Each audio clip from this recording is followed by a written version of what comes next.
Hi everyone, my name is Orlando, and before I start I'd just like to say how delighted I am to be part of such an exclusive club, the Tinnitus Club. Yeah, it's fantastic, isn't it? So, just listening to these guys' stories, a lot of what they said really does overlap with my experience, and I'm sure with many of your experiences. I guess the way which I'm a bit, which my experience is different is in the cause of my tinnitus, which I can actually trace back to the band Oasis. So I'm 38, so I was a teenager in the 90s, so a big Oasis fan. And I was listening to them on my earbuds in my car, really loud on my phone. And when I got to my destination, I pulled out the earbuds, and there was the sound. And that was after about maybe, 6 months or a year of driving around and listening to music, not just Oasis, I'm also down with the kids with modern music. And it just sort of came to a head then. So to begin with, it wasn't very bad. I was a bit worried. I listened to it, I listened for it. Was it there? Wasn't it there? And I got rid of my headphones, and after a while it all kind of settled down. I kind of forgot that I had tinnitus. So I started using the headphones again. And then after about a year, it suddenly spiked. It just went up really, really very loud. And it was quite alarming.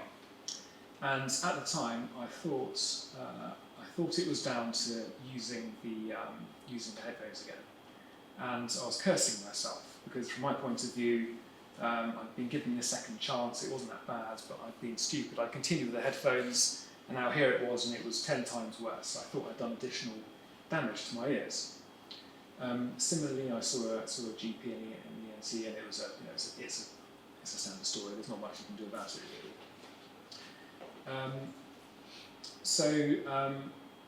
I guess my experience of it was that I was very, very afraid of it. And that obviously made it worse. As we all know, the fear makes it worse. And actually, tinnitus really is the sound of fear, I think. And it got to a point where it was extremely loud, keeping me awake. I'm sure some of you had it where you wake up in the night and your head is blaring like a siren. And in times like that, you kind of can't fathom how it's ever going to calm down. And so you sort of keep going day by day. I remember being at work, and people have these memories about when it was particularly loud, and a colleague would be talking to me, and I literally wouldn't be able to hear him over the sound of tinnitus. That particular colleague, he talks nonsense anyway, so it wasn't a particular problem in that case. But it was extremely loud, and I guess in sort of looking back, what I realised was it was actually exacerbated by stress.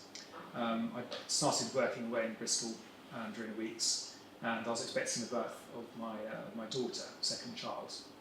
And actually looking back, I think it was just that combination which led to the volume increasing. And I don't actually think it was continuing to use earphones. I guess the worst moment, the story gets better obviously. The worst moment was when I was on BBC News one day, and I came across a story, and it was of a guy who'd been in a band, quite a successful band. And the title was, this guy actually ended his life specifically because his tinnitus had become unbearable. And when I saw that, I was just like, that was a real low point. Anyway, so I'd say around now, I'm a lot better, but I'm not 100% better. So I'd say my genital silence, I'm kind of 50% silent. And the rest of the time it's kind of low to medium, so it's never loud. When it is there, I don't notice it anyway. And to be honest with you, I'm kind of a bit too lazy to bother to get rid of it totally. It's kind of that much of a non-issue for me now. And the difference between then and now is it's a question of fear, really. Before, I really was very afraid of it. But now I'm not afraid of it at all. And I think a lot of that is understanding what it is, me personally. So when I came across Julian's videos on YouTube, just the way that he was able to explain it in quite a simple way that made sense, it was almost like I just saw his videos and thought, so that's what it is. Is that it? And just the videos kind of helps. I did see Julian for some therapy, and I felt extremely unusual for about 2 days after the first session. It took me 10 minutes to get there from work. It took me about 2 hours to get back to work afterwards. And so I had the course of therapy. I followed Julian's advice. I did yoga. I went swimming. I really don't like yoga or swimming, but I did it. And I found, and having understood it and doing all that stuff, the volume really came down to a point where I didn't fear it anymore, and it's just not an issue.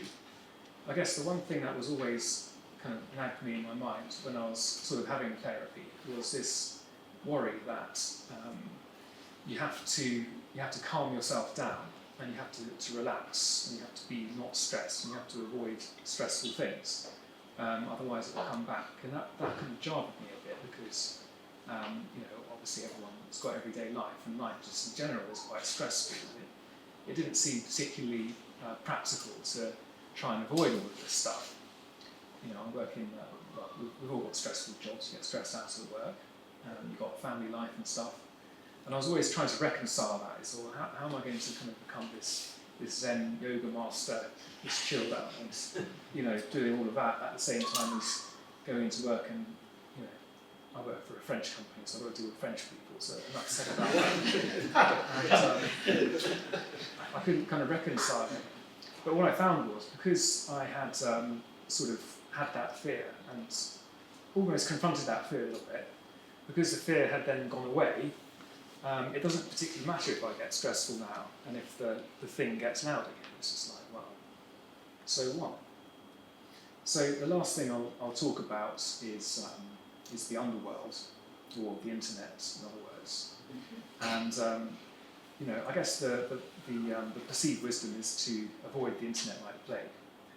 But I think in this day and age, if you're new to tinnitus, the first thing you do is you're going on the internet. So I think it's kind of unavoidable from that perspective. And the internet is kind of made up of, we've divided into 3 bits. There's a kind of medical advice, and the guys have touched on that already. There's not much you can do about it. I watched one video and they said we're putting a lot of effort into solving a tinnitus problem, but what we've realised after a few years is that there's nothing you can do, so much better focus on preventing new people from getting tinnitus. And you kind of think, well, great. Thanks for that. The other part of it is internet forums and the dark goblins who lurk there. I had a very bizarre exchange on internet forums. People there, they've got tinnitus, so I can't be horrible about them. But some of them really do not want you to get better because they're determined that they're not going to get better. And these are the people who really persist, in my opinion, in these internet forums. So you're going to go there, enjoy while you're there, and then just kind of leave. And the last bit of the internet is the positive stuff, and that probably makes up for more than 0.1% of the stuff. And I actually found Julian's channel through watching a Will I Am video, where Will I Am was talking about his tinnitus and his crazy hectic schedule, and he was always a little bit proud of the fact that he had tinnitus, because it shows what kind of a crazy hectic guy he is. And I was rolling out comments, and someone just randomly said, look at Julian's YouTube channel. And like I said, I got there and just explained what it was, and I felt a bit calmer. The fear went away, and now I'm here. It's 50% silent all the time, 50% medium. It's never as bad as it was. I'm not a fan of yoga, so I probably won't go back. But I don't really care enough to bother fixing it. So even if there was a cure, I probably wouldn't even bother fixing it. So that's my story.